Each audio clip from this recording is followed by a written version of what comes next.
አብዛኛው ሰው ወደ ጃፓን ሲመለከት የሚያየው የወደፊቱን ዓለም ነው።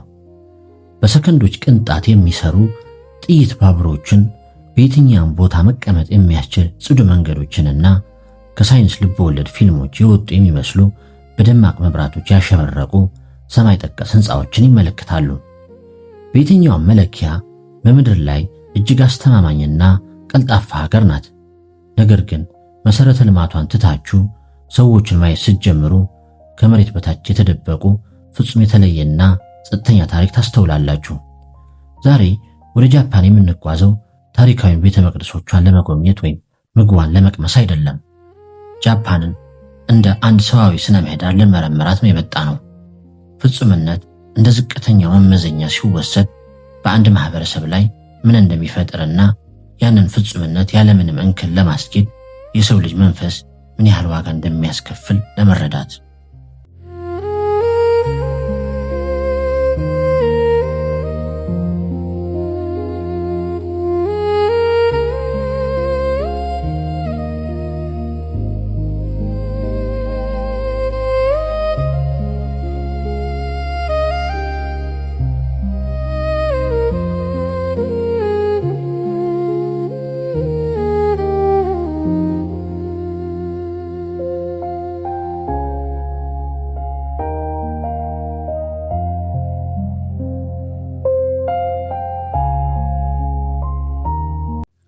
የጃፓናውያን አስተሳሰብ ለመረዳት ሁለት ቃላትን ማወቅ ግድ ይላል።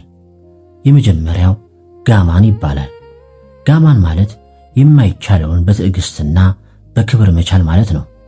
የራስ ችግርና ምቾት ማጣት ለሌላው ሰው ፍጹም ሸክም መሆን የለበትም የሚል መርህ ነው። የባቡር ጉዞዎች ጸጥ ያሉ የሆኑት የደንበኞች አገልግሎት ወደር የሌለው የሆነውና ማህበረሰቡ በፍጹም ቅንጅት የሚንቀሳቀሰው ለዚህ ነው። ነገር ግን ጋማን ሌላ ጨለማ ገጽታ አለው። ማህበራዊ ስምምነት የራስን ስሜት ሙሉ በሙሉ ማፈንን ሲጠይቅ ስሜቶች ተቆልፎባቸው ይቀራሉ። በጃፓን ጥልቅ ስሜታዊ ጭንቀትን በይፋ መግለጽ እንደ ስብዕና ድክመት ይቆጠራል። ስለዚህ ሰዎች ሁሉም ነገር ውጠው ይይዛሉ። ለ12 ሰዓታት ይሰራሉ፣ በትህትና ፈገግ ይላሉ፣ እጅ ይነሳሉ፣ ሸክማቸውንም ብቻቸውን ይሸከማሉ። ማህበረሰቡ ሰላምን ፈጽሞ እንዳይታወቅ ሲያስገድድህ ሰላም በአንተና በሌሎች መካከል ወደ ተገነባ የብቸኝነት ግድግዳነት ይቀየራል።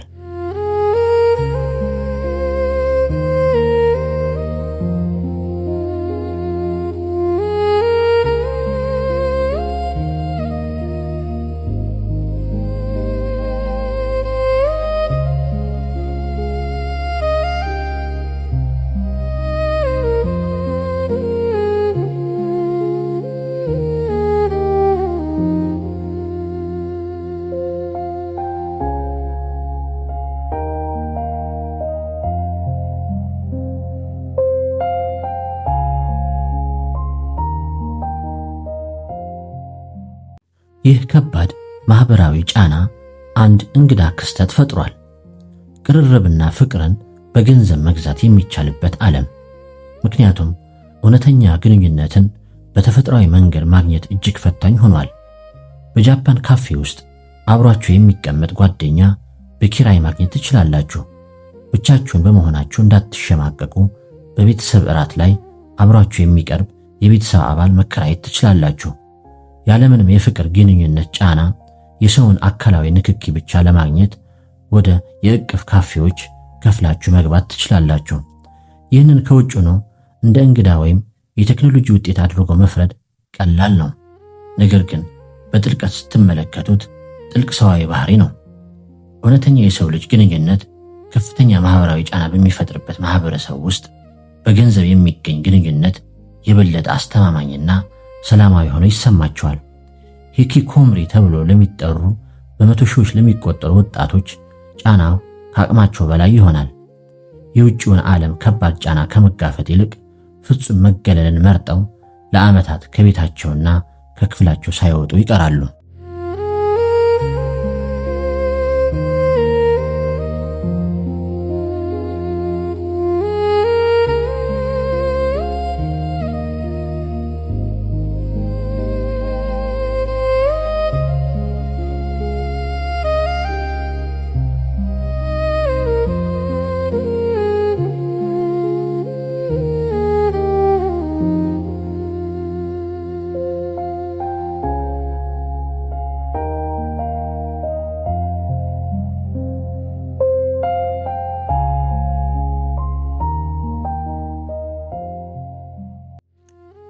ግን ጃፓንን እንደ ጨለማና ብቸኛ ዓለም ብቻ መሳል የሕዝቧን እውነተኛ ውበትና መንፈስ አለመረዳት ይሆናል። ምክንያቱም ማወቅ ያለባችሁ ሁለተኛው ቃል ኢኪጋይ ነው። የሕይወት ትርጉም ወይም የመኖር ምክንያት ማለት ነው። የምዕራባውያን ባህል ዓላማን በታላላቅ ስኬቶች ወይም ራስን በማጉላት ውስጥ ሲፈልግ፣ የጃፓን ባህል ግን የሕይወትን ትርጉም የሚያገኘው በሙያ ፍጹምነት ውስጥ ነው። ስራው የቱንም ያህል ትንሽ ቢሆን አንዲት ሳህን ሾርባን ፍጹም ለማድረግ 40 ዓመታት የሚያጠፋው ሰው የ100 ዓመት ዕድሜ ያለውን የእንጨት ቅርስ የሚጠብቀው ባለሙያ ወይም በባቡሩ በሰከንድ ሳይዛነፍ በሰዓቱ እንዲደርስ በስራው የሚኮራው አሽከርካሪን ይመስላል። ጃፓናውያን ለሙያቸው በሚሰጡት ፍቅርና ትኩረት ውስጥ ትልቅ ክብር አለ። ሌሎች ሰዎች የሚያሳዩት ከፍተኛ ሐሳቢነት ያ ብቸኝነትን ሊፈጥር የሚችለው ይኸው ሐሳቢነት በተመሳሳይ ጊዜ እንግዳ ሰዎች ለደህንነታቸው የሚጠነቀቁበት የጠፋ ገንዘብ ቦርሳ ሳይጎድል የሚመለስበትና ጸጥ ያለ መከባበር የተረጋገጠበት ማህበረሰብ እንዲፈጠር አድርጓል።